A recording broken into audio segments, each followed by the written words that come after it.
Well, let's see if this video gets copyright striked because I've got Suburban Smoko playing in the background. What I've done is, I think I showed you this one where I've Araldited this one in. It's still yet to be riveted and screwed.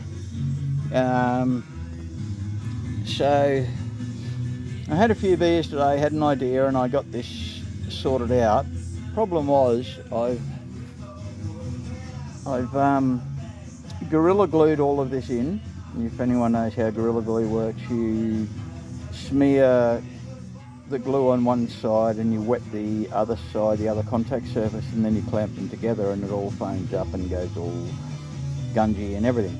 So what I've done is I've put this other piece I've cut off the, in behind here, I've cut off the old shroud. I've butted this up against it. It comes up flush here. What I was supposed to do was put, that needed to be raised 5mm, this bit here. And I completely forgot, because I'd had a couple of beers, to put the two pieces of 2mm underneath it, of the flat plastic, and then glued it all together. So I buggered that up. So what I'm going to do is I will just get a couple of 5mm blocks, put on these two sections here, because this flips over upside down, the radiator, so you're looking at it upside down at the moment, and they slot into little brackets in the bottom of the radiator housing. So what I've got to do is make sure that this little doodad here is long enough to slot in, and here is as high as this one.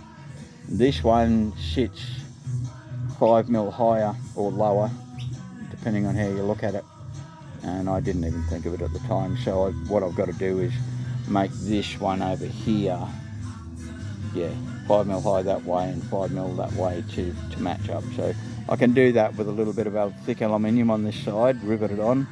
Down here I'll just put the little blocks, and yeehaw, Bob's your uncle. Then I can put this back in. What I'll do, hang on, let me just unclamp this because it's a little bit top heavy. Let me flip it. So that's the way it sits, that way. It'll go in, imagine the radiator on the other side. So this wiring here, I've got this switch.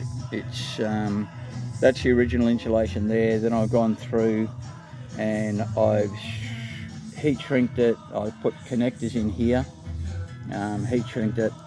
It runs through here, comes out. These are basically 10 amp, the same as the 10 amp wires, the same as the ones that go into that fan. Then I've got the 10 amps here that run back into this little doodad. Now, if you have a look at that, I didn't have the plug-in for this one because this was a pound fan. So what I've done is I've put some connectors in there. I've connected up the posi and neggy. There's 4 pins on this one because this one is also for the air conditioner on this side, I believe. But what I've done is just wired up the posi and negative for the fan. That wires through to here. These wires I'll earth off the body. These 2 wires, what I'm going to do is on this little bit of space here, on this space here, I'll mount the relay, wire these in to the two 75 and 75A pins on the relay. I'll run a 30 amp wire that I've got from that relay to the battery, and then the switch wiring for the relay, I want to wire it into the heat sensor or bias sensor that basically pushes into the vents of your radiator and measures your radiator water temperature. So I might grab one of those. Then I can have this whole unit as one unit. So all I've got to do is unplug the relay from the battery and from the radiator sensor. Then I can unscrew it, lift it out. It's all one unit.